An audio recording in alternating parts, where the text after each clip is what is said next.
हाँ क्या बोला, इलेक्ट्रिक फील्ड, गलत लिखा हुआ है, फील्ड होगा, क्या होगा, electric field at A point near an infinite thin sheet of charge conductor is, क्या होता है, सिग्मा बटा 2 एप्सिलॉन। एक चार्ज शीट के कारण यही बताए थे, सिग्मा था क्या, सरफेस चार्ज डेंसिटी, क्या था, surface charge density,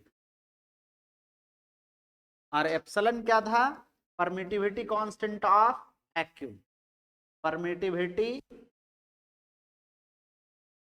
constant for vacuum, vacuum के लिए परमिटिविटी कांस्टेंट, नहीं, कौन सा ऑप्शन हो गया, और दो पैरेलल चार्ज शीट के कारण, याद है, अरे याद है, एक पर पॉजिटिव और एक पर निगेटिव कैपेसिटर में, तो इसके बीच में होता था सिग्मा बटा एप्सिलॉन नॉट, और इधर जीरो और इधर, था या नहीं, पैरेलल प्लेट कैपेसिटर ये है ना था, इधर साइड इलेक्ट्रिक फील्ड का वैल्यू कितना, जीरो, और इधर भी कैसा, जीरो, और बीच में सिग्मा बटा एप्सिलॉन।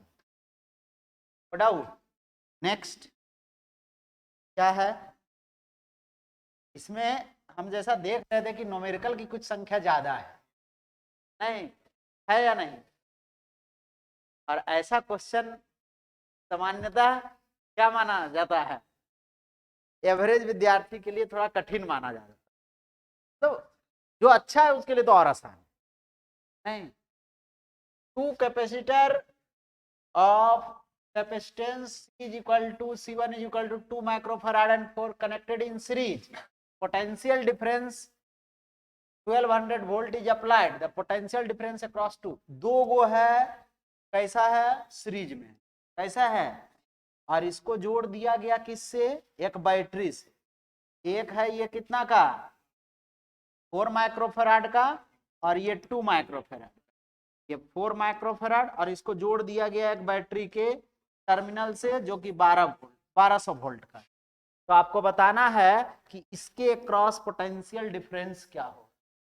पहले हमको इसको क्या निकालना होगा, सी इक्विवेलेंट, क्या निकालना होगा, सी इक्विवेलेंट निकालेंगे तभी बनेगा, नहीं बात समझे, तो सी इक्विवेलेंट निकालने के लिए क्या करते हैं, सी इक्विवेलेंट बराबर 1 बाई सी इक्विवेलेंट बराबर आ जाएगा 1 by C one plus 1 by C two, यही ना फॉर्मूला पढ़े थे या नहीं, ये वाला हो गया ऐसा। अब यहां पर आ जाएगा 1/2 और प्लस 1/4, तो कितना आ जाएगा, 4 एलसीएम 2 और प्लस 1, है ना, 1 बाई सी इक्विवेलेंट बराबर, तो C equivalent is equal to 4/3, नहीं, अब इसमें हम लोग को निकालना पड़ेगा चार्ज, तो Q इज इक्वल टू क्या पढ़े हैं, सी भी, तो C का वैल्यू आ गया कितना 4/3, और V का वैल्यू आ गया 1200 वोल्ट, तो ये 400 1600 माइक्रोकुलम पर आया, इस पर मतलब सी इक्विवेलेंट पर, और सी इक्विवेलेंट सीरीज कॉम्बिनेशन में प्रत्येक पर चार्ज क्या होता है, मतलब Q1 का भी वैल्यू होगा, Q2 का भी वैल्यू होगा, और यही Q होगा, और यही 1600 माइक्रो कुलम है, नहीं बात समझे, जब 1600 माइक्रो कुलम हो गया इस पर चार्ज, तो इसका कैपेसिटेंस का वैल्यू कितना आ गया, 2 माइक्रोफेराड, तो फिर हम लोग को पोटेंशियल, तो फिर से वही formula Q is equal to C V, तो V is equal to Q1 by C1, V1 is equal to, नहीं आ जाएगा, तो Q1 का वैल्यू आ गया 600 माइक्रोकुलम, और ठीक है 2 माइक्रोकुलम, तो माइक्रो से माइक्रो कट गया, आ गया कितना 800, आ जाएगा, और भी आसान तरीका, अच्छा अच्छा, हाँ यहाँ पर माइक्रोफेराड, वही आ जाएगा यूनिट, यूनिट क्या आ जाएगा, फिर से आ जाएगा, ठीक बोल रहे, अब समझिए यहाँ एक और ऑप्शन तो बता सकते हैं, इतना बनाने की जरूरत नहीं था, क्या करते, बताइए, बताइए इधर क्या करते, बताइए, Q इज इक्वल टू क्या पढ़े, सी भी, क्या कांस्टेंट रहेगा? चार्ज। क्या कांस्टेंट रहेगा? चार्ज। तो हम लोग Q1 V1 बराबर C2 V2 कैसे जाने चार्ज कांस्टेंट? चीज कॉम्बिनेशन बोला, क्या हो गया? C1 by C2 is equal to V2 by V1। नई बात समझ में आया? तो C1 का वैल्यू मान लिए 2 और इसका वैल्यू 4 और इसके अक्रॉस हम पोटेंशियल डिफरेंस मान लिए V, तो इसके अक्रॉस हो जाएगा 1200 माइनस V। दोनों के पोटेंशियल डिफरेंस का सम 1200 होना चाहिए, नहीं होना चाहिए? तो एक के क्रॉस, ओ गड़बड़ लिखा गया। V1 के जगह पर कितना मान लिए? V1 के जगह पर V और इसके जगह पर 1200 माइनस, नहीं हो गया? अब ये कट गया, 1/2 आ गया, 1200 माइनस V और बाई V, तो V इज इक्वल टू आ गया 2400 और माइनस 2V, तो 3V इज इक्वल टू हो गया 2400। V इज इक्वल टू कितना आ गया? नहीं आ गया? ये भी बना सकते। इतना दिमाग लगाने की जरूरत, बस इसमें ये ध्यान रखना होगा कौन सा कॉम्बिनेशन है। सीरीज कॉम्बिनेशन है चार्ज कांस्टेंट। यदि यही रहता क्या, पैरेलल कॉम्बिनेशन, दो ही कैपेसिटर रहता, तो फिर क्या करते? Potential constant. तो potential constant Q is directly proportional to C, उसमें पूछता चार्ज, पोटेंशियल तो पूछता नहीं क्योंकि पोटेंशियल तो बराबर रहता। बात समझे? तो ऐसे भी बना सकते। इसमें कोई डाउट है? अब इसके क्रॉस पूछता कितना? 1200 माइनस 800 आ गया 400। कोई डाउट? कोई डाउट है तो बोलिए। ये क्या है? क्या है?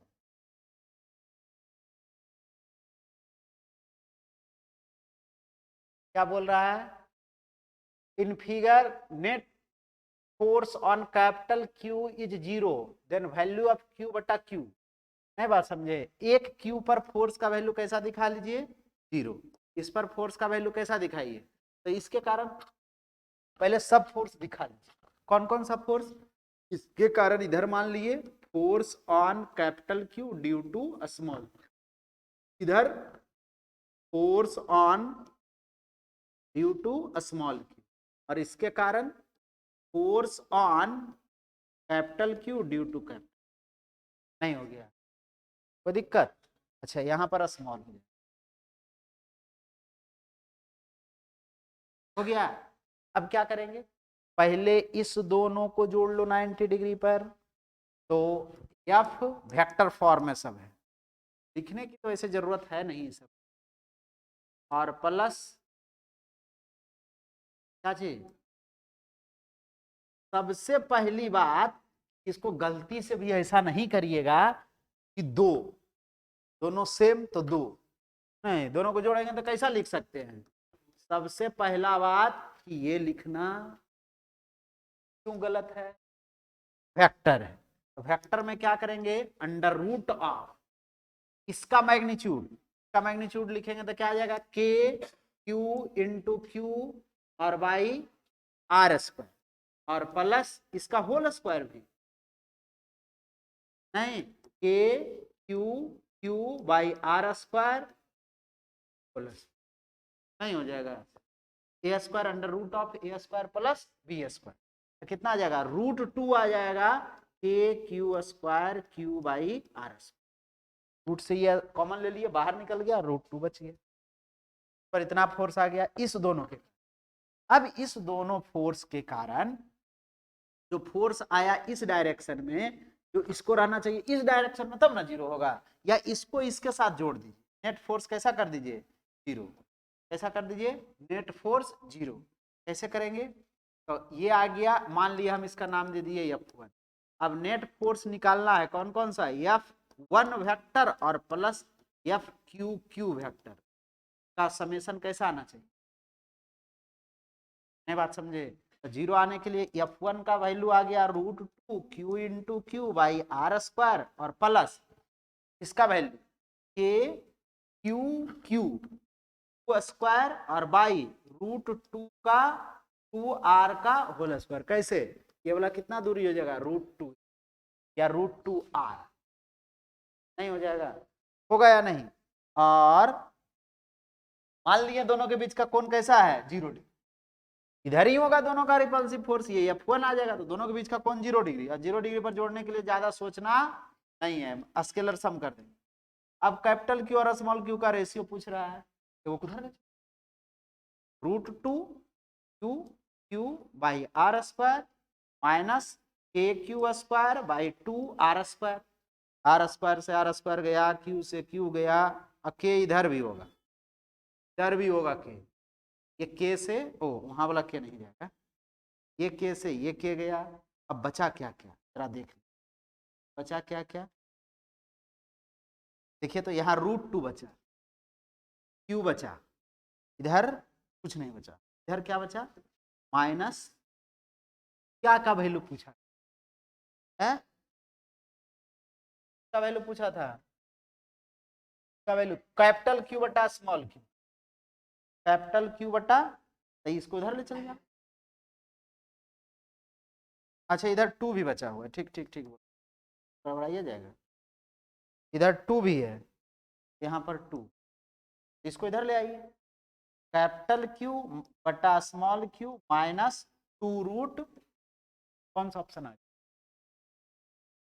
ऑप्शन है नहीं, माइनस में नहीं दिया, तब क्या करिएगा, नहीं ऑप्शन में क्या है, माइनस है, तभी हो सकता, बात समझे, कोई डाउट है इसमें, ऐसे बनाते हैं, लिखना है तो लिख सकते हैं, बना लिए हैं, हाँ चलिए।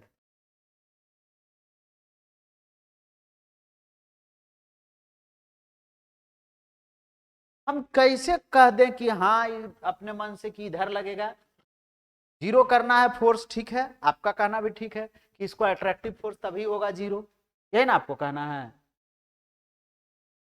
ऐसे कैसे हो गया, यहाँ कैसे चल,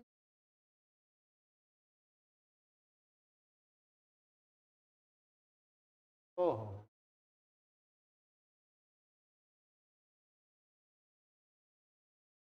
बात समझ में आया, तो क्या हम बोले जो समझ में आ रहा है, आपको कहना है कि माइनस ले लीजिए, तो अपने मन से माइनस लेंगे तब ना होगा, ऐसे तो होगा नहीं, बात समझे, तो इसलिए माइनस आ गया, आने दीजिए, उससे दिक्कत नहीं है।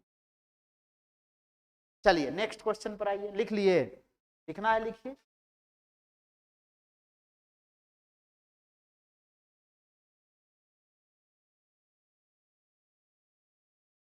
फास्ट में लिखो, तब लिखिएगा तो फास्ट में लिखो।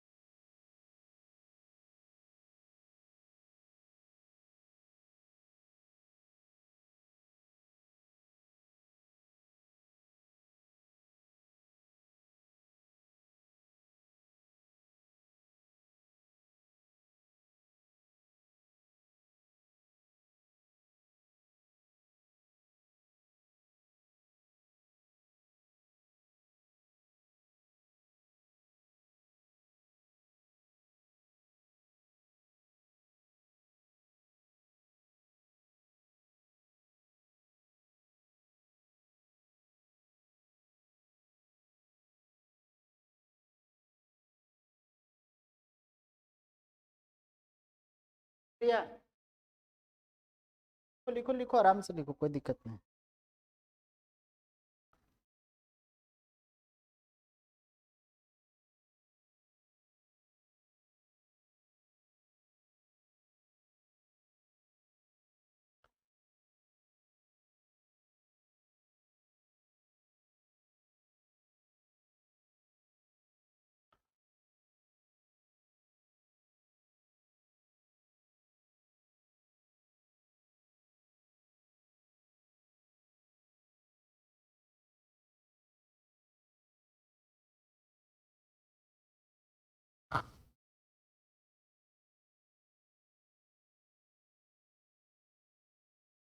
हो गया, अगला क्वेश्चन पर आइए,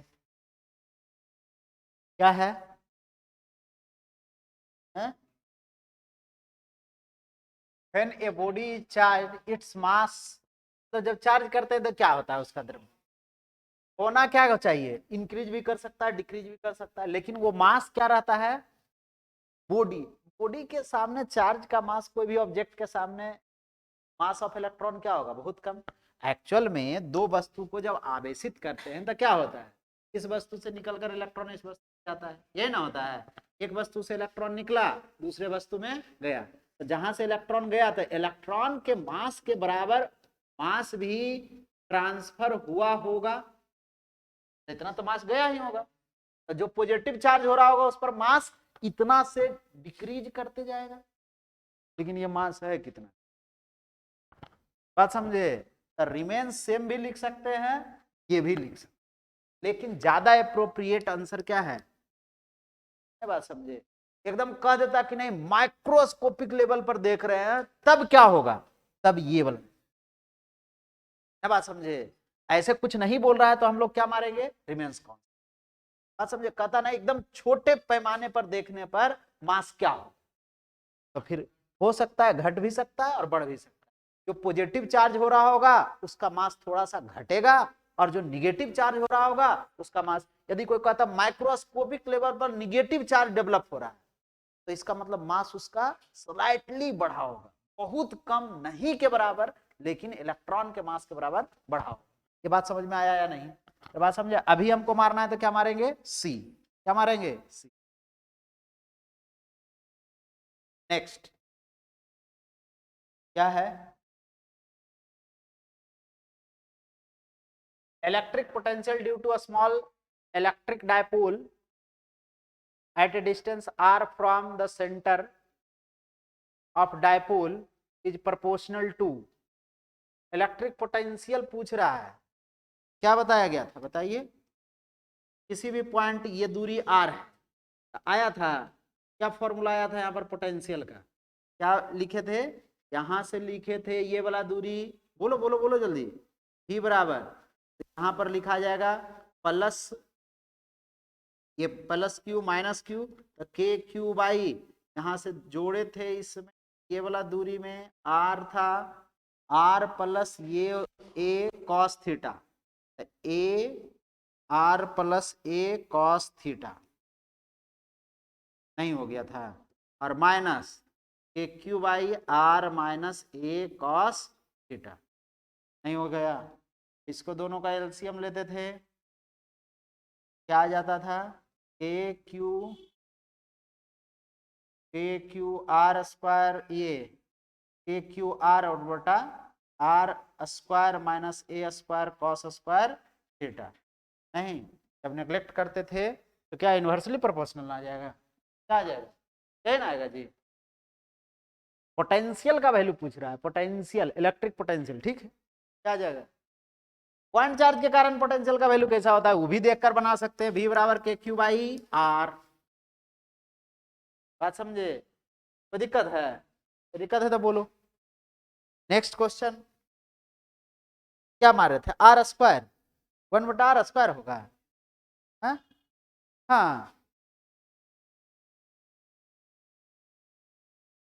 पोटेंशियल का वैल्यू क्या है, बुक तो लाया नहीं कोई होगा, बोला है तो हम भी देख लेते, मेरे पास कोई बुक है नहीं। इलेक्ट्रिक डायपोल कॉपी है जी, कॉपी लान लान इधर जी, लान, एक मिनट में देख,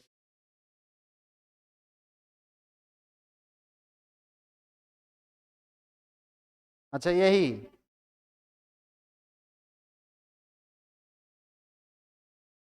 Q इंटू 2a,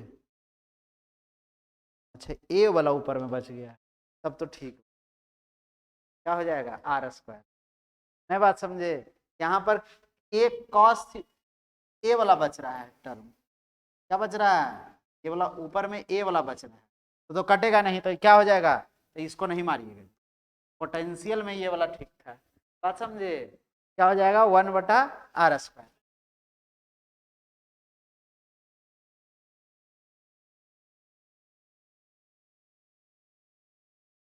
हो सकता है, देखो ये सब हम ऐसा नहीं कह रहे हैं कि वो आंसर गलत है, वो भी अभी भी बता रहे हैं, ऐसा तो नहीं, यही ना, अभी ऐसा नहीं कि इसमें हम कह रहे हैं कि ये वाला गलत हो जाएगा, लेकिन ज्यादा जब कुछ नहीं बोलेगा ना तो हम लोग ऐसा, मास ऑफ इलेक्ट्रॉन चूंकि है बहुत कम ना, ये तो नेग्लिजिबल मास है, इसलिए हम लोग इसमें क्या करके चलेंगे, कांस्टेंट करके चलेंगे, बात समझे।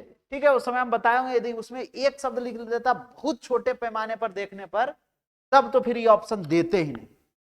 कौन सा ऑप्शन देते? बात समझिए, जब छोटे पैमाने पर मतलब वो पूछ रहा है, ठीक है। क्या आ गया next? The minimum number of capacitor of 2 microfarad to form. देखो ये क्वेश्चन पहले मेडिकल वाला में पूछता था, बहुत बार पूछे हुआ, वहीं से क्वेश्चन उठाकर बिहार बोर्ड भी। बात समझे, इसमें बोल रहा है 2 माइक्रोफैराड का कैपेसिटर आपके पास अवेलेबल है और उससे बनाना है कितना, हमको यूज करना है 5 माइक्रोफैराड। मतलब 2 माइक्रोफैराड का बहुत सारा कैपेसिटर, आप उसको कैसे भी जोड़ घटाव करके, सीरीज पैरेलल करके, कॉम्बिनेशन बना करके हमको कितना का बना लेना है। तो सबसे पहले हम लोग सीरीज कॉम्बिनेशन में देखते हैं। सीरीज कॉम्बिनेशन में ई इक्विवेलेंट का मान प्रत्येक कैपेसिटर के मान से कम हो जाता है, और पैरेलल में यही क्या होता है, पैरेलल में क्या हो जाता है कि सी इक्विवेलेंट का मान होगा जो सबसे बड़का भी होगा ना उससे भी ज्यादा, जो सबसे छोटका उससे भी कम, और इसमें जो सबसे बड़ा वाला है उससे भी ज्यादा। तो मतलब हमको कैपेसिटेंस का मान, कैपेसिटी का मान बढ़ाना है, कैपेसिटेंस का मान बढ़ाना है, किसमें जोड़ना होगा? पैरेलल में। जब कैपेसिटी बढ़ाना होगा तो सबसे पहले 2 और 2 कितना बार जोड़ेंगे ताकि 5 से कम रहे।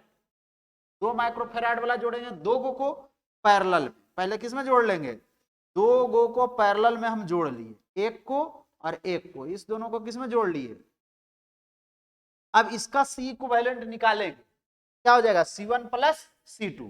तो C1 ये 2 माइक्रोफैराड वाला हो गया, 2 माइक्रोफैराड, मतलब ये टोटल कितना हो गया? 4 माइक्रोफैराड हो गया, नहीं हो गया? हमको चाहिए कितना? 5। कितना का चाहिए? 5। इसमें पैरेलल में किसी तरह से 1 माइक्रोफैराड वाला हमको मिल जाए, कितना माइक्रोफैराड वाला मिल जाए? 1 माइक्रोफैराड वाला, तो इसका इक्विवेलेंट कितना हो जाएगा? 5। ये कितना मिलना चाहिए? 1 वाला, लेकिन 1 वाला तो है नहीं मेरे पास। अब इसका कैपेसिटेंस घटाने के लिए 2 को पहले सीरीज में जोड़ लिए। क्या चीज में जोड़ लिए? सीरीज में। तो ये 2 माइक्रोफैराड का 2 माइक्रोफैराड का, तो 1/c इक्विवेलेंट बराबर क्या हो जाएगा? 1/2 प्लस 1/2 कितना आ गया? 1/c इक्विवेलेंट बराबर 1। तो c इक्विवेलेंट बराबर कितना हो गया? 1। नहीं आ गया? मतलब 2 को पैरेलल में इसमें 2 माइक्रोफैराड वाला और जोड़। अब इस दोनों को मिलाकर कितना होगा? 1, इस दोनों को मिलाकर 1, 4 इधर से पैरेलल में जोड़े था 5, तो टोटल ये भी 2 माइक्रोफैराड है, ये भी 2 माइक्रोफैराड। क्या कैपेसिटर यूज हुआ? 1 2 3 4। बात समझे? मतलब 3 गो को हम पैरेलल में जोड़ेंगे, एक तो 2 माइक्रोफैराड, एक 2 माइक्रोफैराड, और फिर 2 माइक्रोफैराड को सीरीज में जोड़ करके उसके पैरेलल साथ जोड़ देंगे, तब क्या मिल जाएगा? 5 माइक्रोफैराड। कोई दिक्कत? नेक्स्ट, कोई दिक्कत है इसमें? खूब न्यूमेरिकल है बाबू।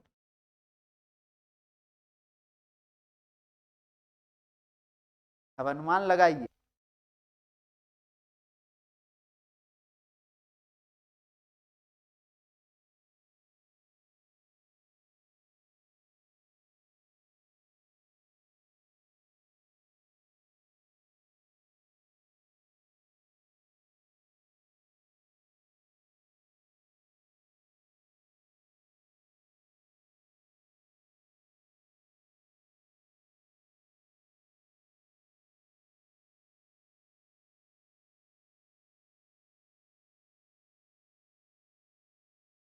फिर अगला साल से वही हो जाता है। चलिए, क्या बोला?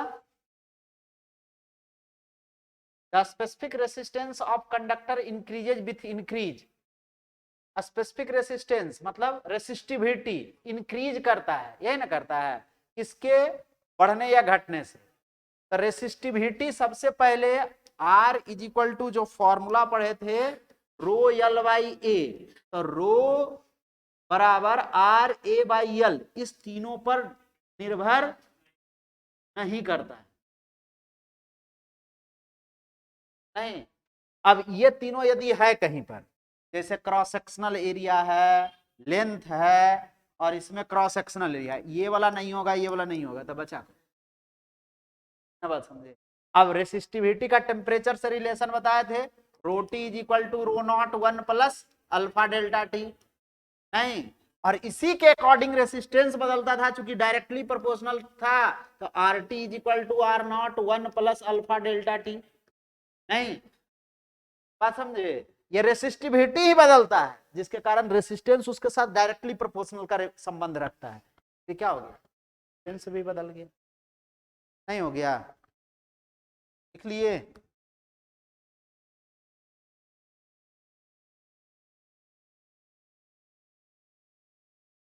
बताइए बताइए, इलेक्ट्रिक फील्ड और ड्रिफ्ट वेलोसिटी के बीच संबंध बताए हैं, सब डिराइव किया हुआ। क्या आया था, डायरेक्टली प्रोपोर्शनल, फॉर्मूला बताओ इलेक्ट्रिक फील्ड के संबंध में। हाँ बोलिए बोलिए।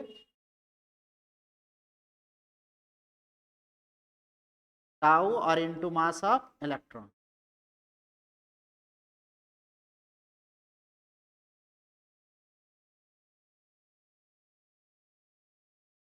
अच्छा ठीक, टाउ और इनटू मास ऑफ इलेक्ट्रॉन।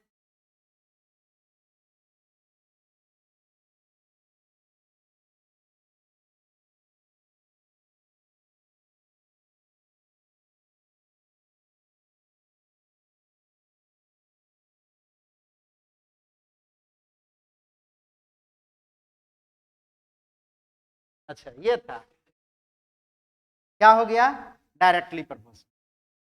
नहीं, अरे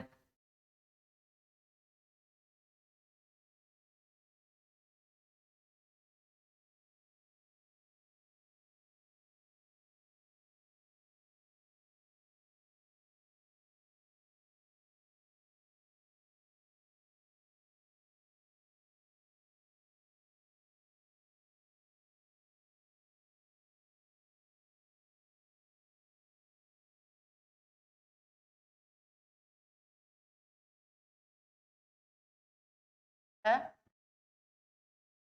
हाँ, a charge q moves in region with where electric field E and magnetic field B exist, then the force। अब इसमें तो देखो बहुत सारी बातें हैं, लेकिन जो दिया है उसी को जवाब दे देना है, Q इंटू ई और V क्रॉस B, यही ना, कौन सा ऑप्शन हो जाएगा। ये बहुत बार पूछा हुआ, लगभग साल पूछ रहा है इधर रिसेंटली। क्या लॉरेंज फोर्स है, पिछले साल तो लगता है, इसके पहले वाला साल जो करा रहे थे उसमें तो लॉरेंज फोर्स डायरेक्ट पूछिए दिया था 2 नंबर में। क्या बोला, a bar magnet of magnetic moment m is cut into 2 parts equal length, the moment of each part, dipole moment पूछ रहा है, एक मैग्नेटिक डायपोल है, मतलब मैग्नेट, और इसका मैग्नेटिक मोमेंट कितना है, मैग्नेटिक मोमेंट बराबर क्या बताए हैं, पोल स्ट्रेंथ और इनटू लेंथ, यही ना, पोल स्ट्रेंथ इनटू लेंथ। अब इसका लेंथ जो पहले था उसका आधा कर दिया गया, कितना कर दिया गया, आधा, तो आधा जैसे ही किए तो अब लेंथ कितना बच गया, कितना बच गया, ए, तो मैग्नेटिक मोमेंट कितना हो जाएगा, पहले का आधा, पहले का आधा, है ना, डाउट। नेक्स्ट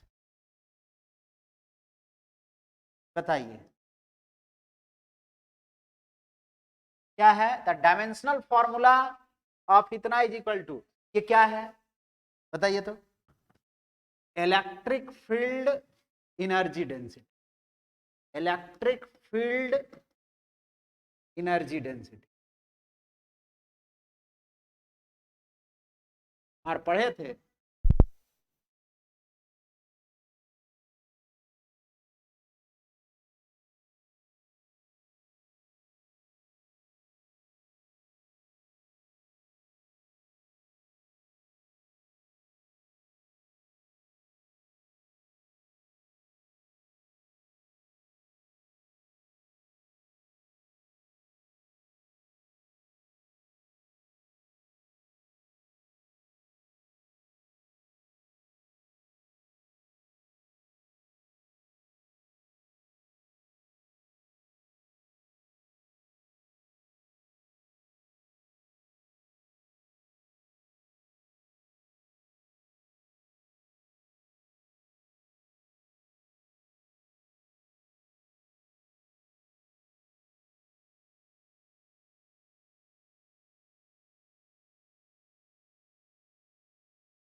क्या था ये?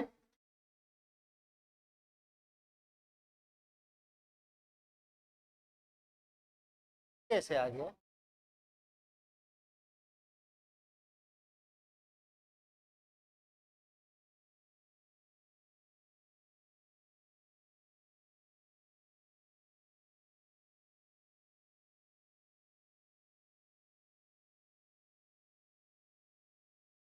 छोड़िए, खोल।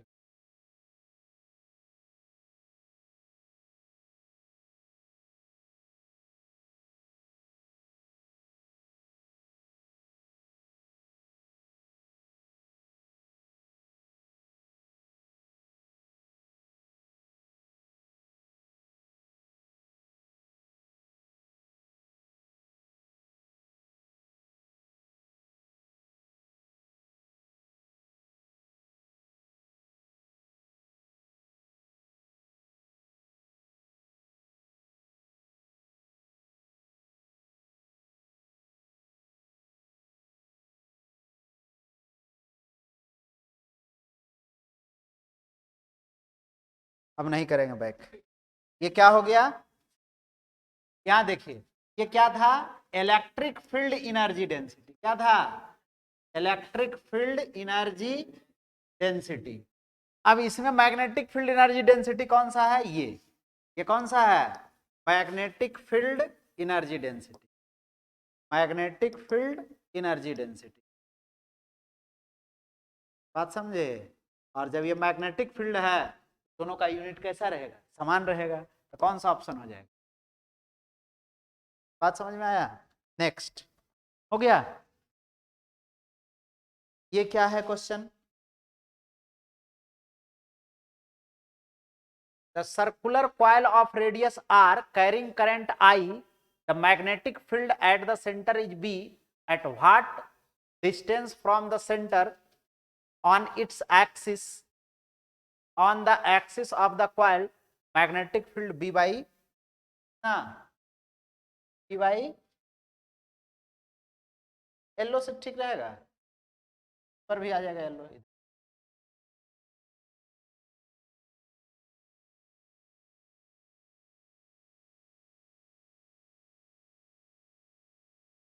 ठीक है, चलिए देखिए।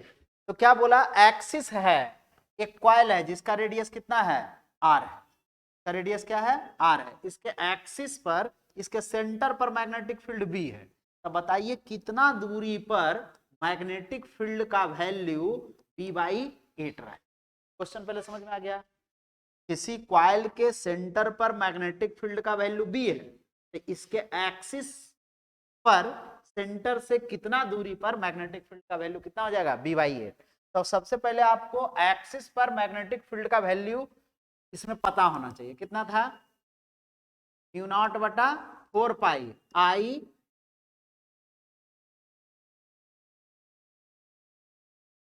तो लोग को याद नहीं, नॉट आई बाई एक्सिस वाला,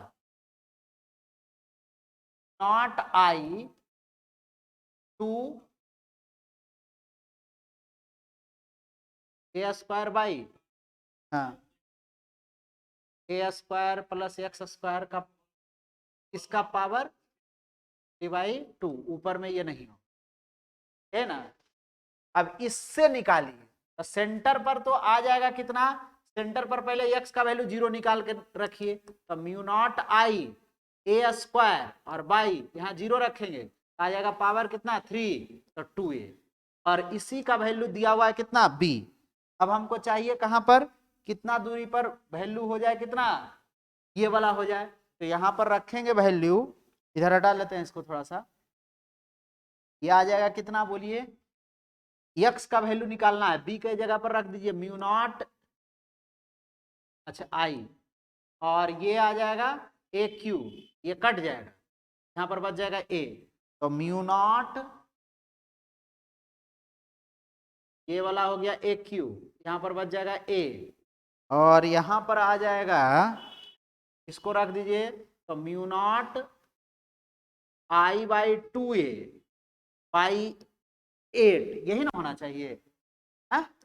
और ये आ जाएगा mu not I A square by 2a² plus x² का power 3/।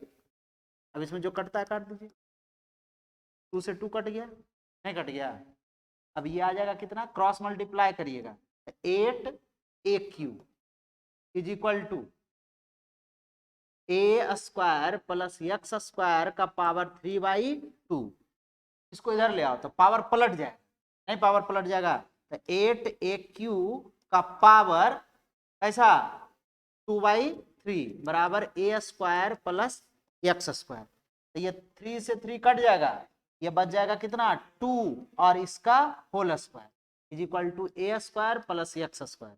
4a² minus a² is equal to x²। तो x का वैल्यू आ जाएगा √3 और a बाहर में, या √3r क्या आ जाएगा यहाँ पर, √3r।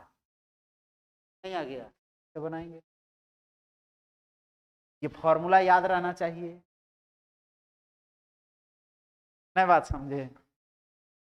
नेक्स्ट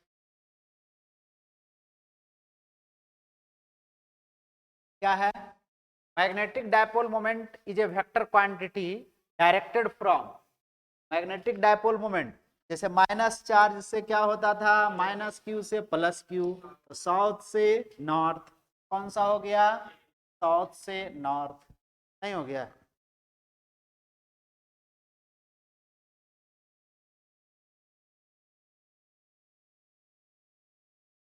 नेक्स्ट क्वेश्चन,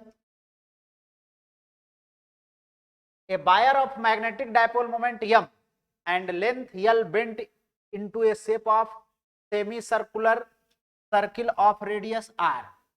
नहीं बात समझ में आया, एक यल लेंथ का रड था, उसको सेमी सर्कुलर में कन्वर्ट कर दिया जिसका रेडियस कितना रहा r। What will be the new dipole moment, नया डायपोल मोमेंट क्या होगा, बात समझे। तो क्या करेंगे, सबसे पहले बोलिए, कोई बता, नहीं बताएगा, चलो हम बताते हैं। एक क्या है, यल लंबाई का रड, तो इसका जो होगा πr के बराबर यल होगा, नहीं होगा, बात समझ में आया। अब मैग्नेटिक मोमेंट पहले इसका कितना था m, तो मैग्नेटिक मोमेंट रड के केस में कैसे निकालेंगे, रड के केस में कैसे निकालेंगे, डायपोल मोमेंट दिया हुआ है तो क्या करेंगे, बोलिए, ये रड है तो रड का डायपोल मोमेंट पढ़े थे, रड का मैग्नेटिक फील्ड हम लोग पढ़े थे, लेकिन डायपोल मोमेंट तो पढ़े ही नहीं थे, बात समझे। तो इसका और इसके बीच का दूरी निकाल लीजिए, तो कितना हो जाएगा 2r, r का वैल्यू कितना हो जाएगा, ये दोनों के बीच की दूरी कितना हो जाएगा बताइए जरा, तो ये r का वैल्यू हो गया l/π, तो कितना हो जाएगा 2l/π। तो यहाँ पर मैग्नेटिक मोमेंट हो जाएगा क्या चीज, m हो जाएगा, इसका तो मैग्नेटिक मोमेंट m था, तो यहाँ पर हो जाएगा आ जाएगा, बोलिए।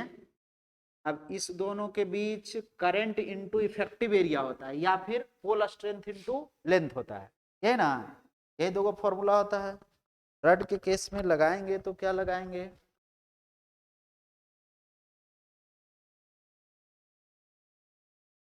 ये हो जाएगा, यहाँ पर मैग्नेटिक मोमेंट कितना आ गया,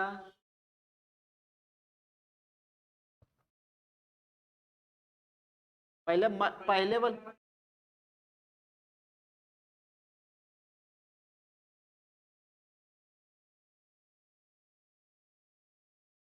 पोल strength into length, pole strength था, तो यहाँ पर मैग्नेटिक मोमेंट बराबर पोल स्ट्रेंथ तो वही रह जाएगा, और लेंथ हो जाएगा कितना 2l/π, है ना, कितना आ जाएगा, तो यहाँ पर m इंटू, अच्छा 2π, तो कौन सा हो गया m डैश बराबर 2m/π दिया हुआ है,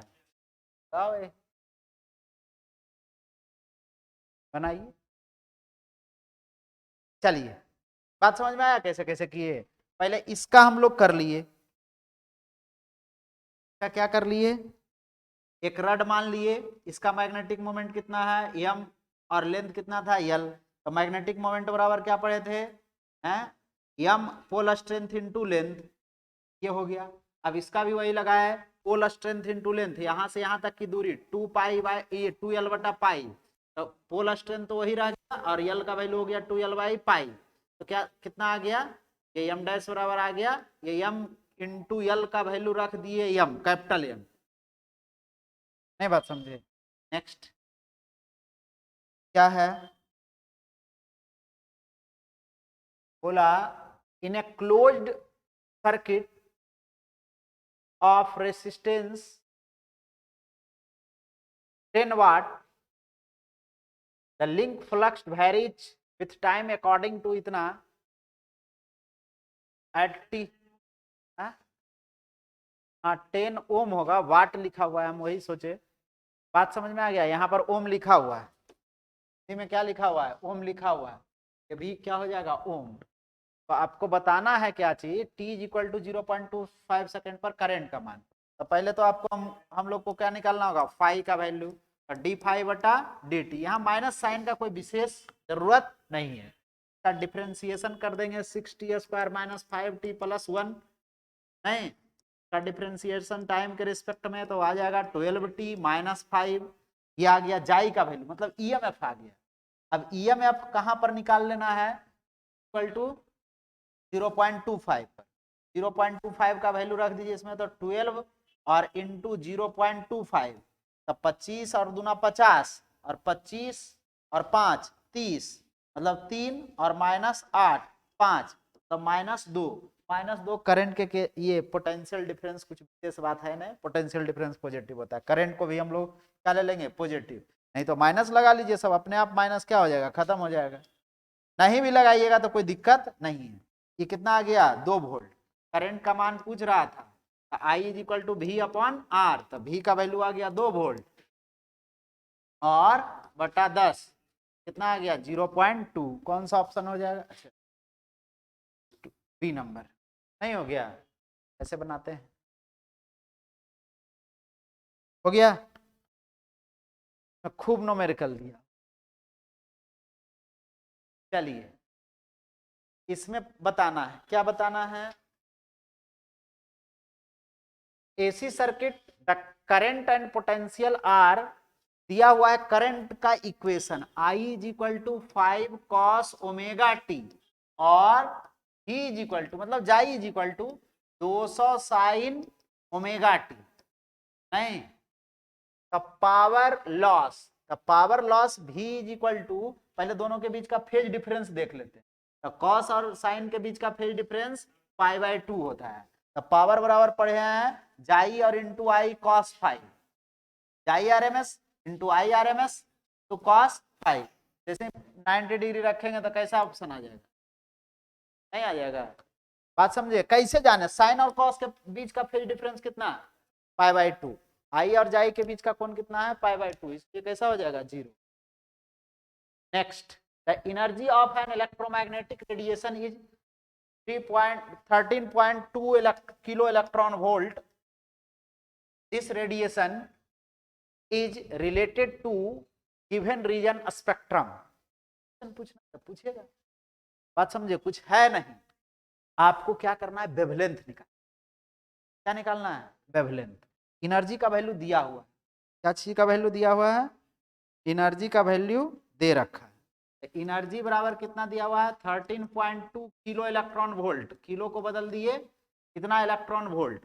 अब इसको हम लोग को क्या करना होगा एच न्यू या एच सी बाई लेमडा, और इलेक्ट्रॉन वोल्ट को बदल दीजिए इसमें 1.6 इंटू 10 के पावर -19, ये आ जाएगा 13.2 इंटू 1.6 और इंटू 10 के पावर -16, तो लेमडा का वैल्यू आ जाएगा एच का वैल्यू 6.62 इंटू 10 के पावर -34, सी का वैल्यू 3 इंटू 10 के पावर 8 और बाई बोलिए 30 और इंटू 1.6 और इंटू 10 के पावर -16, तो ये वाला आ जाएगा। यदि देखिए इसमें सब कुछ के बारे में जान रहे हैं, कुछ विशेष बात, तो विजिबल वाला बात बताए, विजिबल वाला मोटा मोटी हम बताए थे 100 से 7300 एंगस्ट्रॉम, मोटा मोटा। यदि इससे कम आ गया, ये वायलेट का है तो अल्ट्रा वायलेट, और इससे ज्यादा आ गया और इंफ्रारेड के बीच में आ गया, ये बोल। और इसका तो वेवलेंथ 0.1 नैनोमीटर के ऑर्डर में मानवे किए थे, तब एंगस्ट्रॉन में केवल रह जाए, 2-4 एंगस्ट्रॉन रह जाए तो फिर क्या कह देंगे, एक्सरे। नहीं बात समझे, कैसे कैसे याद रखे, बात समझ में आया। ये वाला कौन सा है, विजिबल। कौन सा है, विजिबल। विजिबल मतलब दृश्य। और 3300 से कम कौन सा, अल्ट्रा वायलेट, वायलेट से कम, इंफ्रारेड, रेड से ज्यादा, जो आ जाए वेवलेंथ। नहीं बात समझे, कौन सा आता है, कैलकुलेट कोई किया कि देख के लगा लिया है, कैलकुलेट कोई किया है, कोई नहीं किया कैलकुलेट, तो इसको कैलकुलेट कर लीजिए एक बार जरा, हम ही कर लेते हैं। 6 तिहाई 18, 18 और 1 और 22, 16 दूना 32, 16 तिहाई 48 और 3 51, और 16 और 5 21, और इंटू 10 के पावर, ये ऊपर चल जाएगा, ये आ गया पहले कितना 26 माइनस 10, ये लगभग 1, कौन सा आ रहा है, कौन सा आ रहा है, एक्सरे आ रहा है, नहीं आ रहा है, 1 नैनोमीटर नहीं आ रहा है, 10 के पावर माइनस 10 मीटर के फॉर्म में, कौन सा आ जाएगा, एक्स। बात समझ में।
है वो सब में एक ही जैसा है, ऐसा नहीं कि एक में है एक में नहीं है तो सब में है या नहीं है।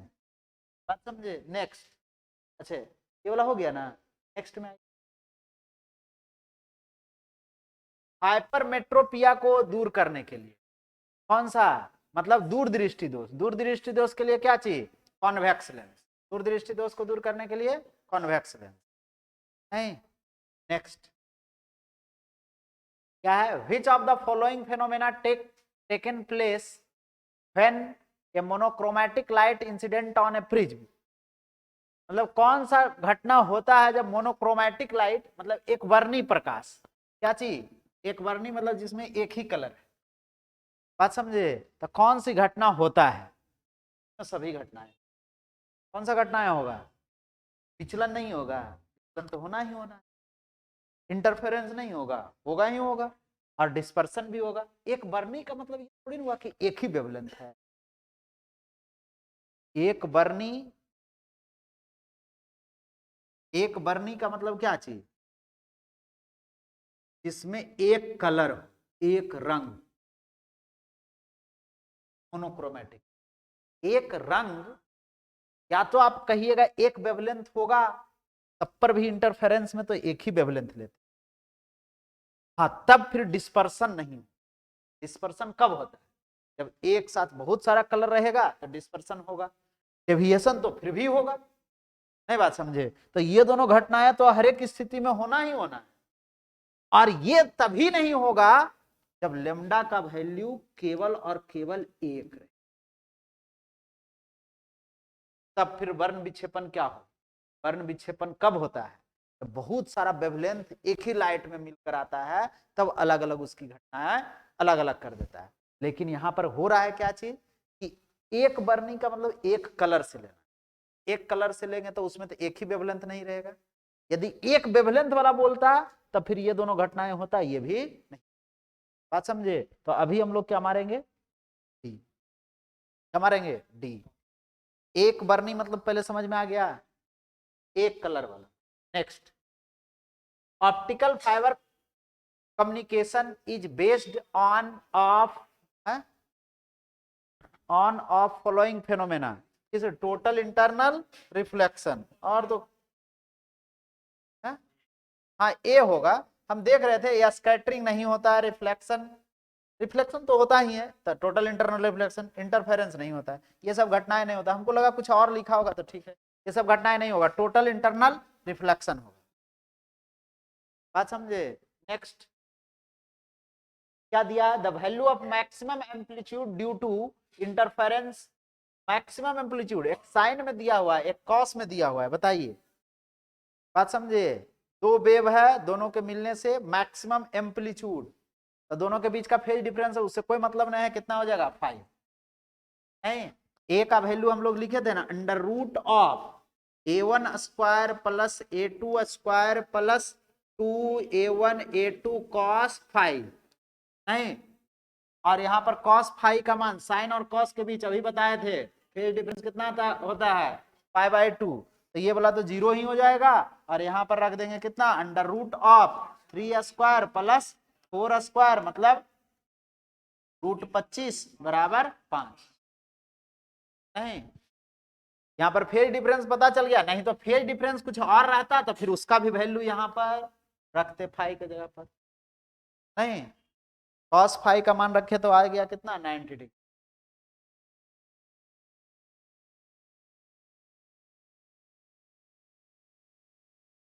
फेज डिफरेंस और पाथ डिफरेंस में रिलेशन, डेल्टा फाइव बराबर क्या लिखे थे, के डेल्टा एक्स।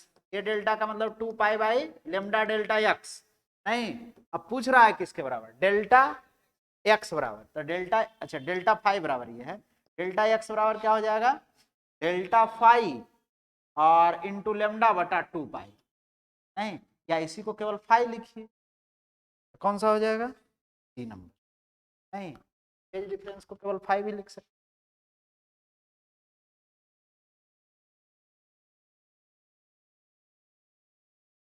क्या है कि क्या पूछा है, ये क्या पूछा, रिजॉल्विंग पावर ऑफ विभेदन क्षमता मिनट में। नहीं, रिजॉल्विंग पावर बताया था ना वेव ऑप्टिक्स में। अब कितना होता है मानव नेत्र के लिए नहीं जानते। कितना दिया है, कितना दिया है? 1/60 मिनट, 1/2 तो 1 मीटर, ये सब तो होना नहीं है मिनट में, बड़ा वैल्यू है। 10 मिनट बहुत बड़ा वैल्यू है। 10 मिनट मतलब समझता है कि मिनट वाला नहीं, ये बात तुमको समझ में आ रहा है?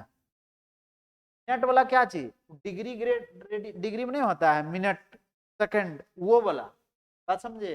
नेक्स्ट क्या था, क्या था? हाँ, ए particle of mass m charge q accelerated through a potential v de Broglie wavelength. De Broglie wavelength बताना है तो डिब्रोगली वेवलेंथ लैम्डा बराबर क्या बताए थे, h/p। अब यहाँ पर पोटेंशियल एक इलेक्ट्रॉन को दिया जा रहा है, बात समझे, कितना पोटेंशियल से एक्सेलरेट कराया जा रहा है, q पोटेंशियल से। तो यहाँ पर पोटेंशियल एनर्जी इसका कितना हो जाएगा, v और इंटू क्यू। नहीं, अब ये पोटेंशियल एनर्जी उसका काइनेटिक एनर्जी के फॉर्म में आना चाहिए। तो पोटेंशियल एनर्जी और काइनेटिक एनर्जी के बीच रिलेशन पहले वही, जितना पोटेंशियल एनर्जी है सबका सब हम मान लेते हैं किसमें कन्वर्ट कर गया, काइनेटिक एनर्जी में। तो काइनेटिक एनर्जी के फॉर्म में क्या फॉर्मूला आया था, P बराबर under root of 2m into के, यह है ना। तो यहाँ पर रख दीजिए 2m इंटू के, और के के जगह पर इसका पोटेंशियल एनर्जी रख दीजिए, तो h/2m और इंटू dq। ये सब क्या चीज में है, कौन सा ऑप्शन? मानकर आइडियल केस में चल रहे हैं, जितना पोटेंशियल एनर्जी है सबका सब किस में बदल जाएगा, kinetic energy. Next, the number of photon, क्या पूछ रहा है, the number of photon of frequency 10⁻14 hertz in radiation इतना जूल, मतलब इंटेंसिटी से क्वेश्चन नहीं, इंटेंसिटी बराबर बताए थे n into E, energy of one photon, यानी इक्वल टू आ जाएगा आई और बटा ई। कितना है रेडिएशन, 6.62 और बटा energy of one photon, frequency दिया हुआ था एच न्यू है, तो 6.62 और एच का वैल्यू 6.62 और इंटू 10⁻−34 और न्यू का वैल्यू दिया हुआ है 10⁻14 हर्ट्ज। तो ये कट गया, 14 चल गया तो ऊपर चल जाएगा तो 10⁻20। कौन सा ऑप्शन हो जाएगा, इंटेंसिटी का क्वेश्चन।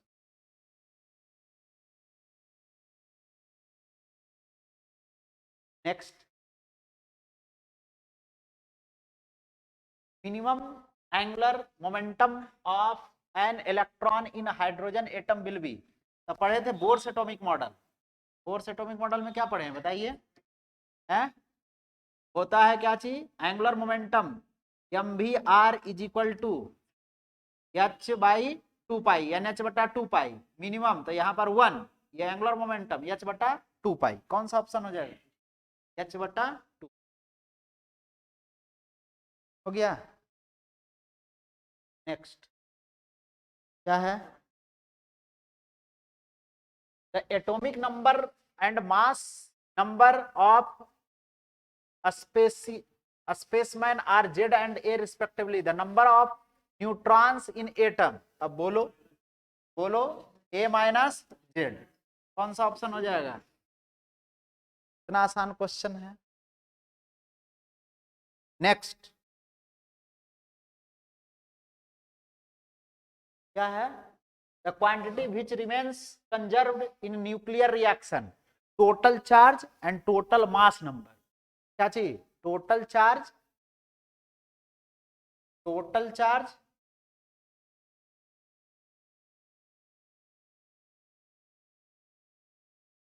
टोटल चार्ज और क्या क्या चाहिए, एंगुलर मोमेंटम कंजर्व रहेगा, कोई पता नहीं, लेकिन चार्ज तो टोटल कंजर्व रहेगा ही। ऐसे मोमेंटम कंजर्वेशन भी रहता है, लीनियर मोमेंटम भी कंजर्व रहता है, बात समझे।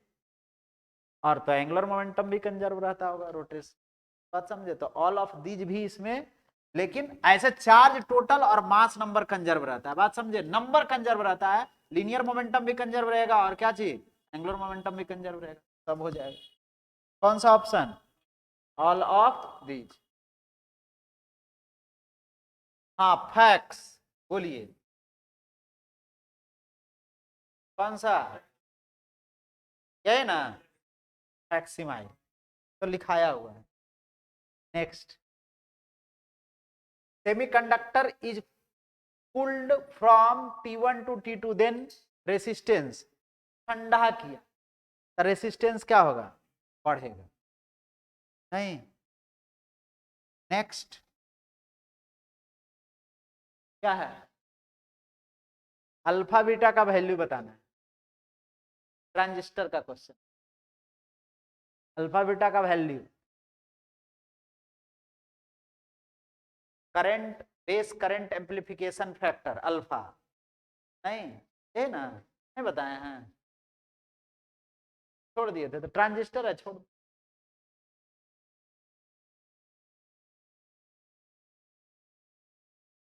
चलिए आइए, write down unit and dimension of permittivity of free space, क्या,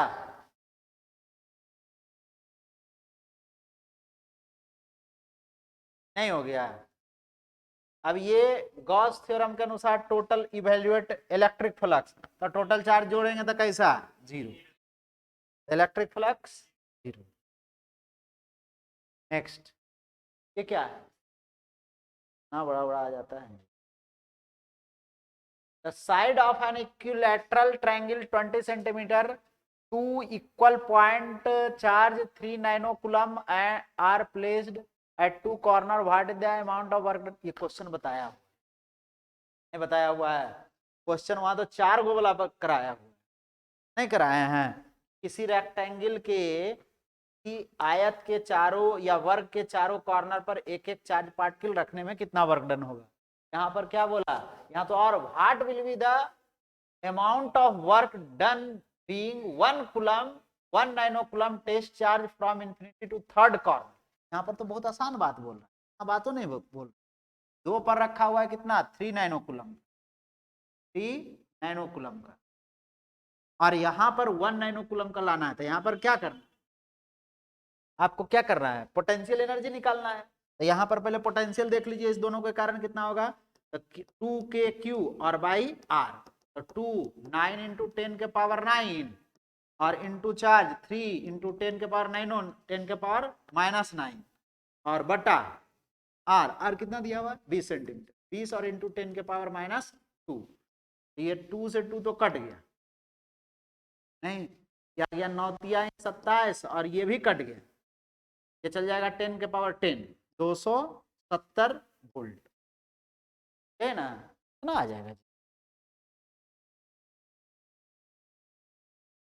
ठीक है, कैलकुलेशन ठीक है, देख लो। हा? अभी हम नहीं आंसर, अभी तो ये केवल अथी आया, क्या चीज, पोटेंशियल। अब पोटेंशियल एनर्जी बराबर V इंटू क्यू लगा देंगे, तो V का वैल्यू आ गया 270 और Q का वैल्यू 1 नैनोकूलम 10 के पावर -9, आ जाएगा कितना 2.7 और इंटू 10 के पावर 2 जीरो इसमें से गायब हो जाएगा, तो -7, सर तो यही आ जाएगा, यही आ रहा है। ये पोटेंशियल एनर्जी उतना है जितना पोटेंशियल एनर्जी होगा उस पॉइंट का। नेक्स्ट, वायुमंडल उदासीन नहीं होता है, समझाए बात समझ, वायुमंडल उदासीन नहीं होता है, क्या लिखेंगे बताइए, अब बोलो।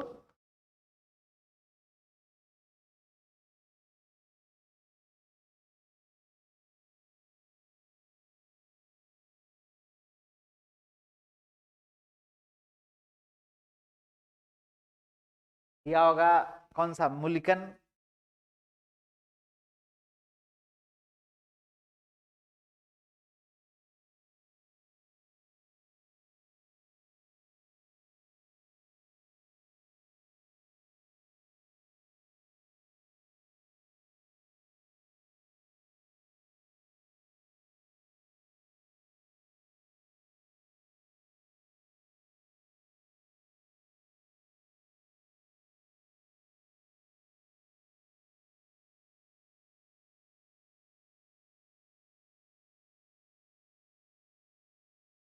क्या नहीं जानता है, बनाया नहीं जी, अरे कुछ भी लिख देंगे इसमें। हाँ तो क्या,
एटमोस्फेयर के बारे में। तो सबसे पहली बात है कि सबसे पहला एक थंडरिंग की घटना आप लिख सकते हैं, इसमें कोई डाउट नहीं।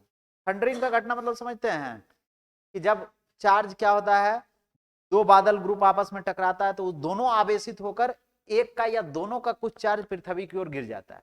इससे पता चलता है कि पृथ्वी का वायुमंडल न्यूट्रल तो नहीं है। यदि ऐसा रहता तो फिर चार्ज डेवलप ही नहीं होता वहां पर।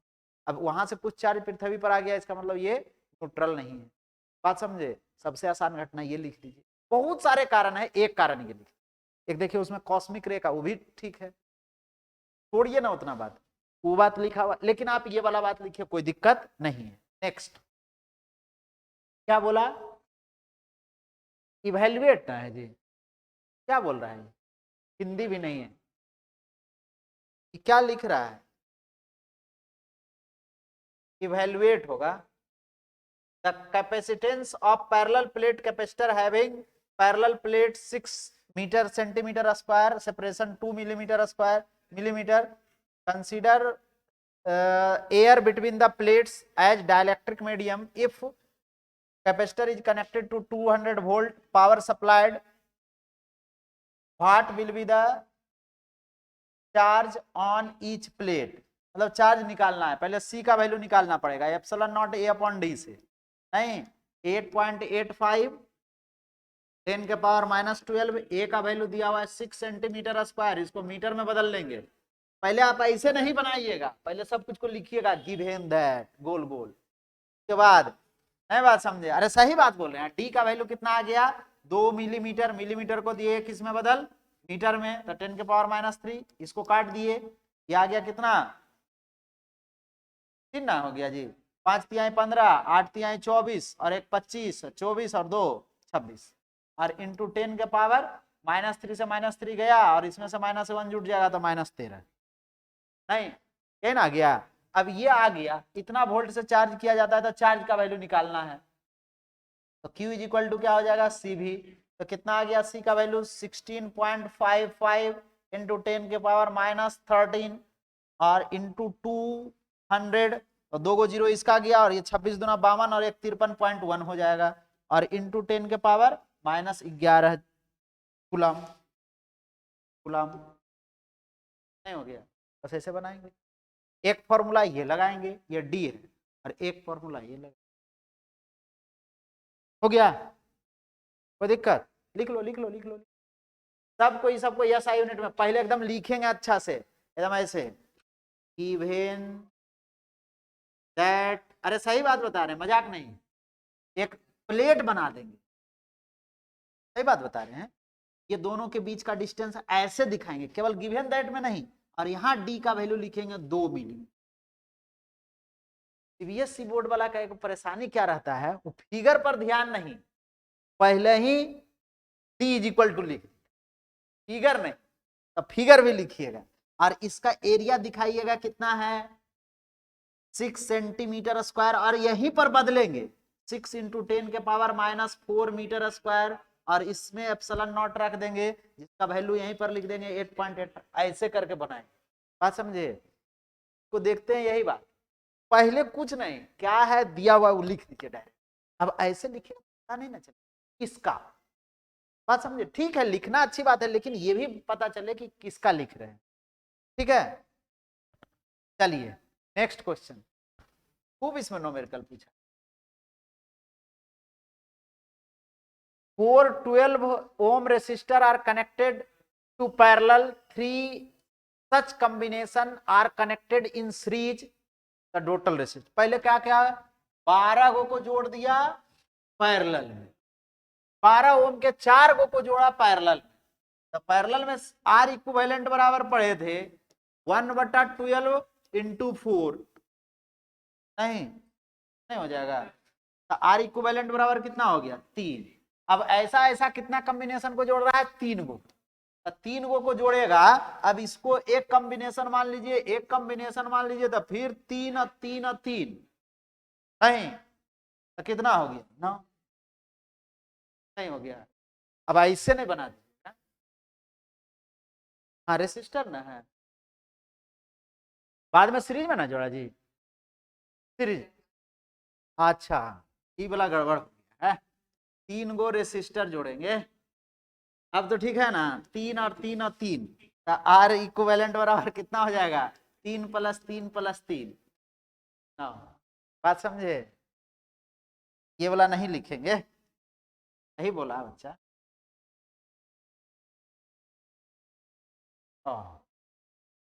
चलिए नेक्स्ट क्वेश्चन, बात समझ में आया, पहले फोटो बनाएंगे बाबू, ऐसे नहीं लिखेंगे, हम बता दे रहे हैं ऐसे, लेकिन ऐसे नहीं बना, using theory of drift velocity explain Ohm's law, लिखाया हुआ है एकदम कॉपी में, साबित किया हुआ है, बात समझे, पहले ही हम डाटा तैयार करवा लिए हैं, ये सबको बताने की जरूरत नहीं, an electron moving through a field remain, an electron moving through a field remain undeflected, it is possible that there is no magnetic field, explain, क्या यह पॉसिबल है कि वहां मैग्नेटिक फील्ड नहीं होगा, तो हाँ पॉसिबल है, पहले तो लिखेंगे हाँ पॉसिबल है कि मैग्नेटिक फील्ड नहीं होगा, और हो भी सकता है जब मैग्नेटिक फील्ड और वेलोसिटी ऑफ इलेक्ट्रॉन के बीच का कोण या तो 0 हो जाए या तो फिर 180 हो जाए, 180 पर भी वही काम होता है, तो दोनों बात लिखेंगे, कंडीशन कर करके 3 सिचुएशन बनता है कि हाँ, सबसे पहला तो लिखेंगे क्या यह पॉसिबल है, तो हाँ यह पॉसिबल है कि मैग्नेटिक फील्ड 0 होगा, 0 लिखे, उसके बाद लिखेंगे फोर्स बराबर Q × V क्रॉस B या VB साइन थीटा, नहीं क्या लिख देंगे, F बराबर QVB sine theta, sine theta, अब यहां मैग्नेटिक फील्ड का वैल्यू क्या रख देंगे 0, जैसे 0 रखेंगे तो फोर्स का वैल्यू कैसा 0, तो सो चार्ज पार्टिकल अनडिफ्लेक्टेड या नॉट डिफ्लेक्टेड या डज नॉट डिफ्लेक्टेड, जो होगा, बात समझे। दूसरा सिचुएशन कि नहीं भी 0 हो सकता है, it is also possible there is a magnetic field present at there, नहीं बात समझे, वहां पर मैग्नेटिक फील्ड प्रेजेंट होगा, तब क्या पॉसिबिलिटी अनडिफ्लेक्शन का, कि थीटा का मान कैसा ले लें, मैग्नेटिक फील्ड इस डायरेक्शन में, और ये चार्ज पार्टिकल ये इलेक्ट्रॉन और इसी डायरेक्शन में जा रहा है, इसका वेलोसिटी हो गया, और ये मैग्नेटिक फील्ड हो गया, तो थीटा का मान कैसा ले लेंगे 0, तो फिर से फोर्स का वैल्यू दिखाएंगे कैसा 0, यही वाला फॉर्मूला लगाकर, और फिर एक बार दिखाएंगे मैग्नेटिक फील्ड इधर वेलोसिटी, तीनों कंडीशन दिखाएंगे, कैसे नंबर कटेगा। नेक्स्ट ये क्या है, horizontal component of earth magnetic field is √3 times of क्या चीज, इट्स वर्टिकल कंपोनेंट, नहीं vertical component, what is the value angle of dip, angle of dip का मान बताना, नहीं हॉरिजॉन्टल कंपोनेंट बताया, ये हॉरिजॉन्टल BH का मान वर्टिकल कंपोनेंट का, बोलिए, वर्टिकल कंपोनेंट का 3 गुना है, तो 3B भी है ना। तो डीप का मान बताना, अच्छा √3 टाइम्स, √3 टाइम लिख दिया, है ना। बोला horizontal component of earth magnetic field is √3 times of vertical component value, ऐसा हो गया। और ये डेल्टा है, तो डेल्टा बराबर tan डेल्टा बराबर लगाएंगे ऊंचाई P भी और बटा BH, तब B भी और √3P भी, H की जगह पर 1/3 tan डेल्टा का वैल्यू, तो डेल्टा का वैल्यू कितना 30 डिग्री।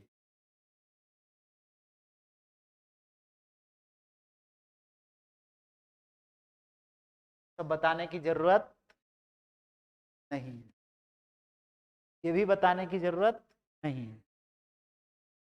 पहले तो इसमें फिगर ही गड़बड़ है बाप, ना बात समझे।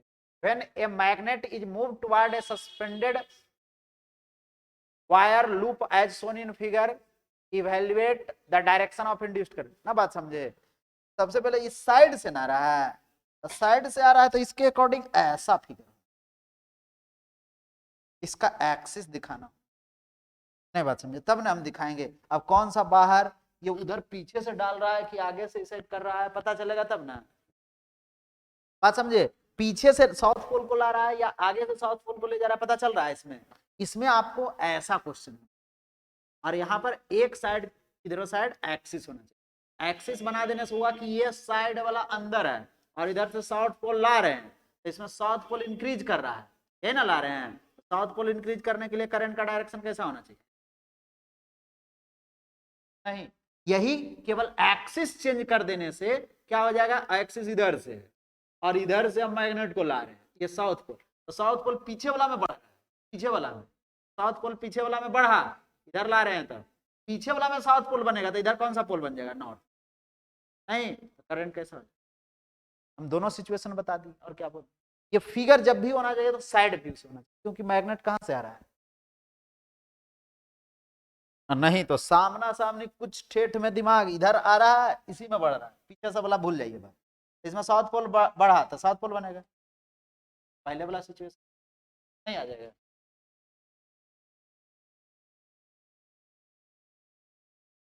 ए फिश की क्वेश्चन बहुत बार बता, मुझे नहीं लगता है कि बताने की जरूरत, बता दें, बोलेगा तो बता देंगे, हाँ?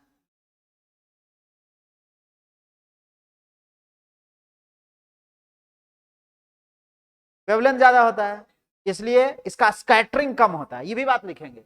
वेवलेंथ अधिक होता है, वेवलेंथ क्या होता है, ज्यादा होता है, ये स्कैटरिंग रेड कलर का सबसे कम होता है, इसलिए हाँ। ये क्या है, कितना क्वेश्चन है, 15 है, लॉन्ग ले करके,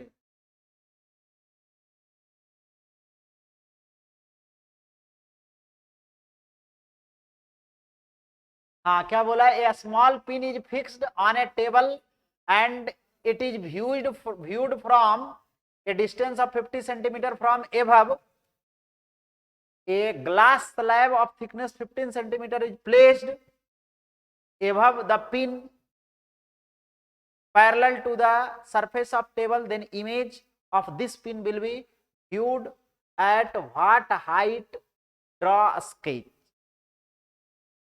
क्या करना है, करना तो है नहीं, हाँ?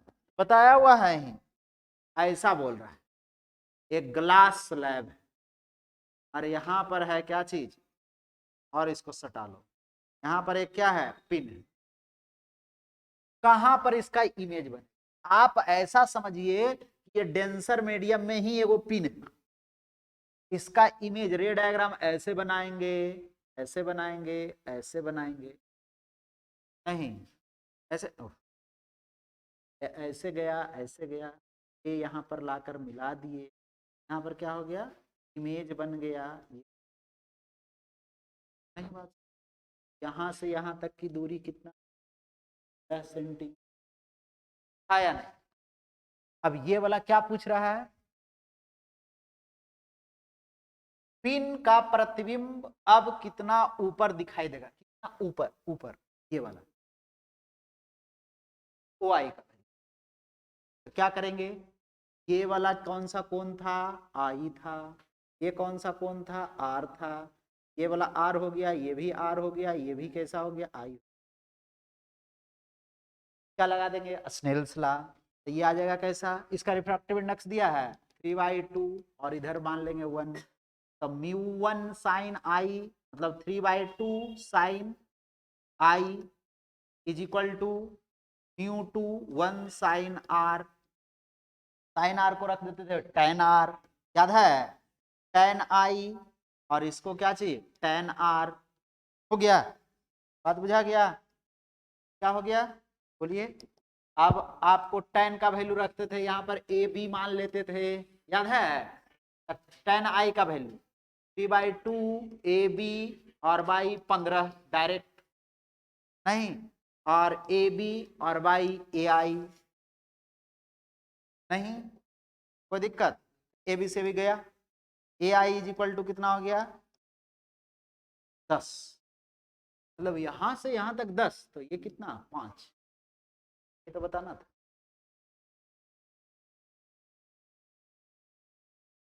ये 10 है, एकदम डेराइव करके बताएं। 4 केस, ही तो ये को पहला ही केस पूछता है, पहला दूसरा, तीसरा में तो सोचने नहीं है जाएगा। 4 केस ना बताएं जी, हैं वर्चुअल के लिए भी, वर्चुअल ऑब्जेक्ट जब रहता था 2 केस में, और 2 केस में, ये तो रियल ऑब्जेक्ट का केवल पूछेगा। नेक्स्ट, अब बताइए ये क्या है जी, हाँ क्या बताना है, radio active nucleus undergoes a series decay as follow, मतलब ए का अल्फा बीटा गामा निकल रहा है, नहीं ए का ये क्या बोला, atomic number and mass number, अच्छा ए का कितना है 92, और निकालिए ए 238 92, यहां से अल्फा निकालिए, अल्फा निकलेगा तो A1 बनेगा, A1 बनाएंगे, जो लिख दिया वही बनाएंगे, हमको नहीं पता, ये है तो यूरेनियम पता है, लेकिन हम लोग नहीं दिमाग लगाएंगे, बात समझे। अब अल्फा निकला मतलब हीलियम न्यूक्लियस निकला, मतलब 2 गो इसमें से गया और 4 गो उसमें से गया, फिर क्या निकला बीटा, बीटा का मतलब क्या होता है, एगो इलेक्ट्रॉन बढ़ेगा, एगो पॉजिटिव चार्ज बढ़ेगा, तो A2 क्या हो जाएगा 91, क्या हो जाएगा, और इसमें 234 रहेगा, गामा निकला कुछ नहीं निकला 0 A3 क्या हो जाएगा बोलिए 92 230 91, हाँ तो कितना बच जाएगा 90, हो गया, और क्या चाहिए, हो गया ना, बात समझ में आया, लिखना है तो लिख सकता है, लिखो लिखो लिखो, कोई दिक्कत नहीं, 6 बजे तक अपना टाइम।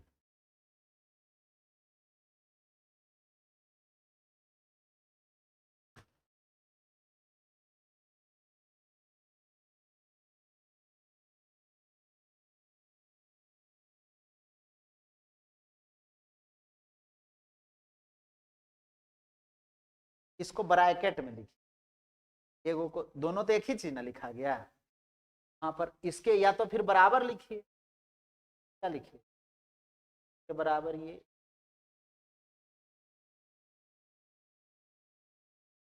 लिख लिया,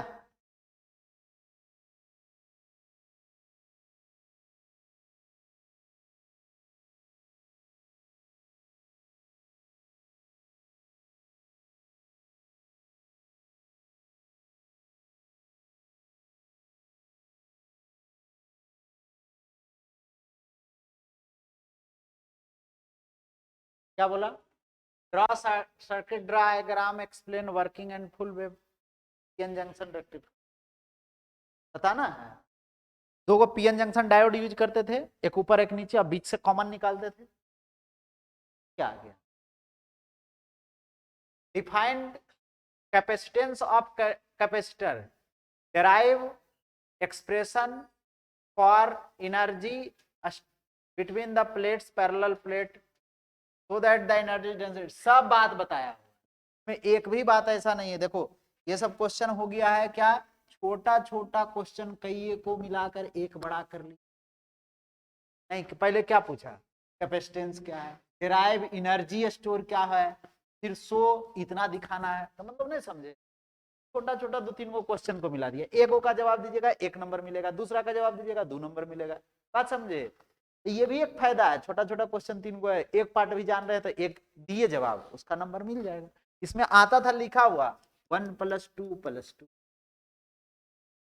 मतलब क्या चीज, डिफिनेशन दीजिएगा तो 1 नंबर, दूसरा निकालिएगा तो 2 नंबर, फिर मतलब 3 नंबर होगा, तो तीसरा 2 नंबर, फिर 5 नंबर, ऐसे मिलता है इसमें नंबर। पहले आता था नंबरिंग किया हुआ है। नेक्स्ट क्वेश्चन में आइए। अच्छा हाँ, और में है, ठीक है कोई दिक्कत नहीं, पहले ऐसे ही पूछता था, अभी जैसा नहीं है बाबू, हम तो दोनों का ना जवाब देंगे, कि हम भी एक ही जवाब है, हम तो दोनों का ना जवाब देंगे जी। बात समझ में आया। तो देखिए पहले कितना कठिन था, ऑप्शन है, हो सकता है कि किसी को दोनों आ रहा है, और 3 क्वेश्चन ऐसा पेयर में रहता था, हो सकता है कि एक वाला को कोई नहीं आया, हो सकता है उसको 4 क्वेश्चन आ रहा है लेकिन 3 को उससे पूरा नहीं हो सकता है या नहीं। अभी क्या है, 3 को जानिए ना, आंसर आ ही जाएगा। देखिए यहां पर दिया हुआ है C1 का वैल्यू, पहले वैल्यू पुट कर लीजिए, तो बड़ा कर लेते हैं फिगर को, बात समझे,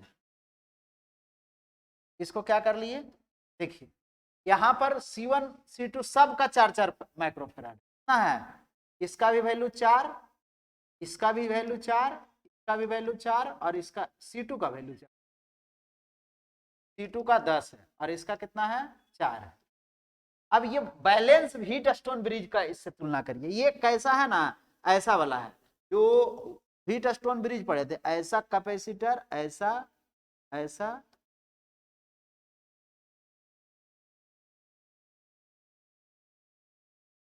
और एक यहां पर ये है C5 C2 वाला, नहीं बात समझे। अब ये दोनों का ये 4-4 है तो बैलेंस आ गया 4/4, और इधर वाला भी कितना हो गया 4/4, तब बीच वाला क्या करेगा, काम नहीं करेगा। अब ये दोनों को सीरीज में जोड़ दिए, सीरीज में जोड़ेंगे तो कैसा हो जाएगा, 2, दो को 4-4 को जोड़ेंगे तो कितना आ जाएगा 2, और फिर इस दोनों को सीरीज में जोड़ देंगे तो फिर से 2, और फिर पैरेलल में जोड़ेंगे तो C इक्विवेलेंट बराबर C1 + C2, मतलब 2 + 2, मतलब कैसा, नहीं 5 नंबर का क्वेश्चन। बात समझ में आ रहा है, एकदम नंबर लूट लो। एक्सप्लेन हाइजेंस प्रिंसिपल, ये सब हमको बताने की जरूरत नहीं है, नीचे वाला बताने का जरूरत है। मुझे जहां तक लग रहा है ये तो ऊपर वाला क्या है, कितना दिन से हम बोल रहे थे कि सबको तो एकदम याद ही कर लो, आना ही आना है, एकागो आना है। हाँ, 2 thin lenses of focal length इतना centimetre are placed in contact, बोलिए 1/30 और +1/15, 15 ना जी, 1/C इक्विवेलेंट जी, एलसीएम ले लेंगे तो कितना 30, 1 + 2 1/C इक्विवेलेंट बराबर, C इक्विवेलेंट बराबर कितना आ गया 30 और बटा 3, मतलब कैसा 10 सेंटीमीटर इक्विवेलेंट फोकल, ऑप्शन हो गया, ऑप्शन का शक्ति पूछ रहा है तो इसको, अच्छा फोकल या फिर इक्विवेलेंट कर, फोकल लेंथ आ गया ना, तो इसको मीटर में पहले बदल लो, या मीटर में बदल लेगा तो फोकल लेंथ या फिर इक्विवेलेंट कितना आ गया 0.1 मीटर। अब शक्ति P बराबर पूछेगा तो 1/F इक्विवेलेंट लिख लीजिए, 1/0.1 डेसिमल 10 डायोप्टर, कैसा 10 डायोप्टर, लिख लिया, लिखेगा तो लिखो, बैठल नहीं रहो सब लोग, तो लिखना है, बोलेगा तो हम रुकेंगे, नहीं बोलेगा नहीं रुकेंगे।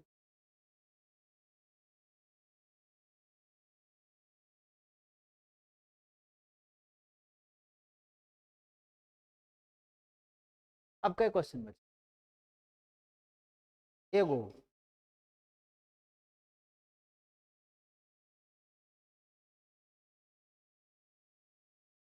अभी एक ठो और है, वही हमको लगा इतना छोटा में दे देगा 5 नंबर।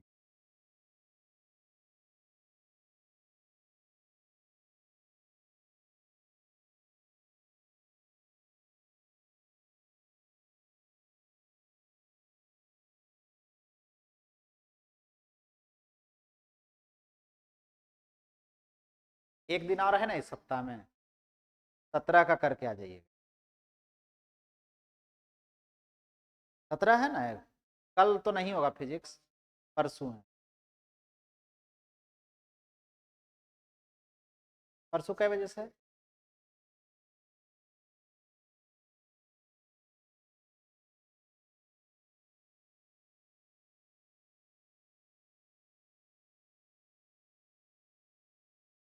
छुट्टी कैसे हो जाए?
मैं पढ़ा था।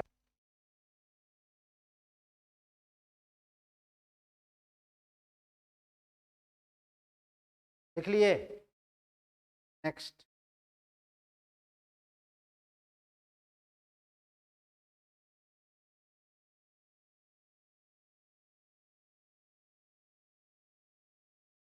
हो गया?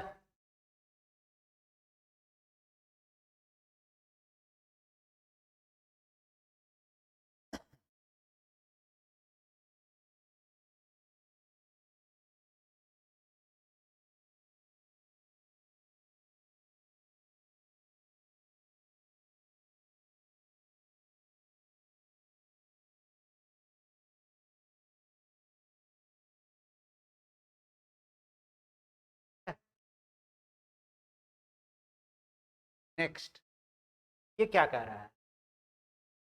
What are energy band, how are these form, कैसे बनता है? नहीं तो इलेक्ट्रॉन जिसका एनर्जी कम रहता है, उस बात समझे? Distinguish between conductor, semiconductor, insulator नहीं लिखाया हुआ है। अब यहां पर ये बोल रहा है for nuclear reaction A plus B is equal to C plus D, Q value defined as इतना, रेडियो एक्टिव इतना, डिके इतना, ये की लिखा है? Time period, half life period लिखा हुआ, कितना minute. The average, the maximum energy emitted by कौन सी, पॉजिट्रॉन इज इतना mega electron volt, following value are given. क्या पूछा था? The maximum energy emitted by positron, positron ये है पॉजिट, ये है क्या चीज, ये ना पॉजिट्रॉन, तो थोड़ा बड़ा करिए, बात समझे? ये क्या है, पहले रिएक्शन देखिए। यहाँ क्या है, सी है, बोरॉन में टूट गया, एक पॉजिट्रॉन निकला, एक एंटी न्यूट्रॉन, बात समझे? टी हाफ दिया हुआ, टी हाफ दिया हुआ है कितना, 20.3 minute. What is the value of, Q value of this reaction compare to the maximum energy emitted by the positron. अच्छा कुछ विशेष नहीं है, आपको तो यहाँ सब कुछ दिया हुआ है, क्यू वैल्यू निकाल दिए, और पॉजिट्रॉन के, पॉजिट्रॉन का मतलब पॉजिटिव इलेक्ट्रॉन है, यह ना बताए हैं, पॉजिट्रॉन के इक्विवेलेंट मास कितना होगा, ये एनर्जी कितना होगा, ई बराबर क्या चाहिए, mc², नहीं हो जाएगा, ई बराबर यम का वैल्यू, पॉजिट्रॉन का मास दिया हुआ, पॉजिट्रॉन का मास नहीं दिया है, क्या है सब, तो इससे निकालने के लिए दिया हुआ। अच्छा इतना mega electron volt, the maximum, अच्छा ठीक है, ये भी नहीं निकालना है, the maximum energy emitted by positron is इतना, फॉलोइंग गिवन बाय, कंपेयर केवल करना है ना, बात समझे? कुछ करना ही नहीं, एनर्जी तो यहाँ दिया हुआ है, बस इसको आपको कैलकुलेशन करना है, क्यू वैल्यू निकाल करके, और इसका 0.960 का कितना गुना है, कौन सा, ये क्यू वैल्यू, एक्स का वैल्यू निकाल दीजिए, क्यू बाई 0.960, ये वाला एक्स का वैल्यू पूछ रहा है, क्यू वैल्यू ऐसे निकाल लेंगे, यहाँ मास सब कुछ का दिया हुआ है। नहीं बात समझ में आया तो बोलो, ये मास दिया हुआ है ना जी, इसका मास जैसे कैसे, रिएक्टेंट का मास, ए का मास दिया हुआ है, यहाँ इसका देखिए, यहाँ देखिए फॉर्मूला दिया हुआ है, रिएक्टेंट का मास माइनस प्रोडक्ट का मास, यही ना है, तो रिएक्टेंट में केवल कार्बन कौन सा है, और इधर बोरॉन है, और कौन सा है, मास ऑफ इलेक्ट्रॉन, नहीं बात समझे? तो मास ऑफ इलेक्ट्रॉन दिया हुआ है, तो इसका पॉजिट्रॉन का मास दिया हुआ है, वहां रख करके घटा लेंगे, इसका मास और इसका मास घटा लेंगे, इसका मास निकाल, और उसमें क्यू वैल्यू c² से मल्टीप्लाई कर देंगे, 931.5 बताए ही थे, नहीं मेगा इलेक्ट्रॉन वोल्ट में डायरेक्ट आ जाएगा, और उसमें क्या रख देंगे, यहाँ पर रख देंगे, ठीक है? चलिए खत्म, खत्म है, चलिए